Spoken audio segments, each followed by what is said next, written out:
শুভ সকাল বন্ধুরা, আশা করি আজকের দিনটা তোমাদের খুব ভালোভাবেই কেটেছে। তো আজ আমি তোমাদের জন্য একটা দারুণ ভিডিও নিয়ে এসেছি। আশা করি তোমাদের ভিডিওটা খুব সুন্দর লাগবে। তো দেখো, সকাল সকাল এখন আমি বানিয়েছি ডালিয়া। তো ডালিয়ার ওপর সামান্য মটন ঘি দেওয়া আছে।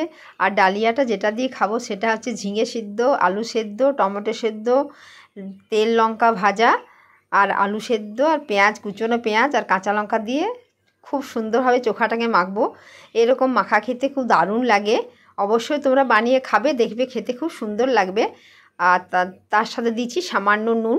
তো চলো, আর বাবুর জন্য বানিয়েছিলাম ডিম, ময়দা আর কাঁচা লঙ্কা হালকা আর পেঁয়াজ দিয়ে একটু হালকা পরোটার মতন করেছিলাম, নরম নরমভাবে, দেখতে পাচ্ছ।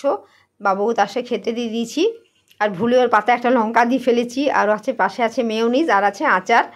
চলো, বাবু ওদিকে খাক, তাকে আমি এদিকে কিচেনে চলে এসেছি টিফিন করে।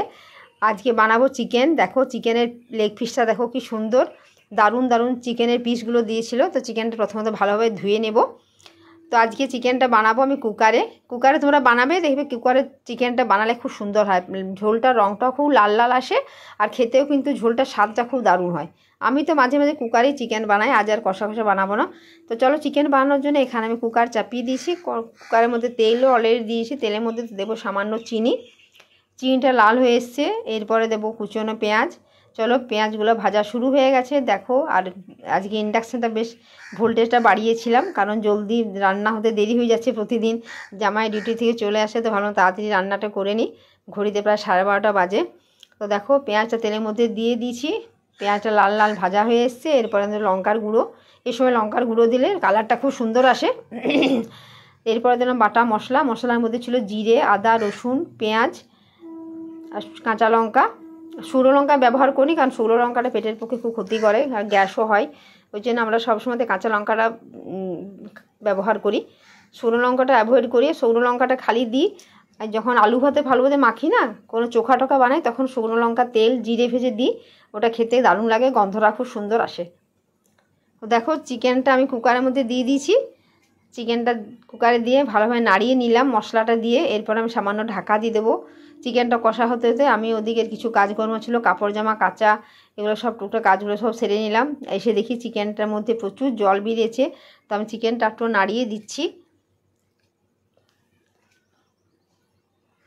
আর চিকেন এরকম পাতলা পাতলা কে পছন্দ করো অবশ্যই কমেন্টসে জানিও। দেখো, এখনও অনেক জল আছে।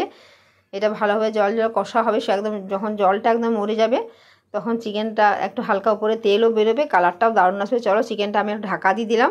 এর মধ্যে দেবো কাটা আলুগুলো। আমি আলুগুলো ভেজে দিই না, কখনো কখনো ভেজে দিই। তো আজকে আলুগুলো এরকম কাঁচাই দিয়ে দিলাম, কারণ ভাজলে আবার তেলও বেশি লাগবে, আর তেলটা বেশি খাওয়া ভালোও নয়। তো এরকম কাঁচা আলু দিয়ে মাংসের সঙ্গে কষে নেব, তাহলে আলুর মধ্যে মশলাটা ঢুকে যাবে আর আলু সেদ্ধ হয়ে যাবে, খেতেও দারুণ লাগবে। তো চলো, আরবার ঢাকা দিয়ে দিলাম। আলুগুলোর মধ্যে মশলাটা ভালোভাবে ঢুকে যাবে। এরপর সামান্য জল দিয়ে চলো কুকারটা লাগিয়ে দেবো। তো জল দেওয়ার সময় তোমাদেরকে দেখানো হয়নি, জলটা দিয়ে কুকার ঢাকা লাগিয়ে দিলাম। এবারে কুকারে একটা সিটি পড়লেই আমি কুকারটা নামিয়ে দেবো। চলো, ভাত খাওয়া দাওয়া সেরে নিয়েছি, খাওয়া দাওয়া হয়ে গেছে। এরপর আমি আর মেয়ে দুজনে মিলে দেখো ভিডিও করছি, কি দারুণ দারুণ কমেডি ভিডিওগুলো। তোমরাও অবশ্যই আমাদের চ্যানেলটা খুলে ভিডিও তো দেখতে থাকবে। আশা করি তোমাদের এই ভিডিওগুলো, কমেডি ভিডিওগুলো দেখতে দারুণ লাগবে, আমারও তো খুব ভালো লাগবে। তো চলো, সকলে এনজয় করো, ভালো থেকো, সুস্থ।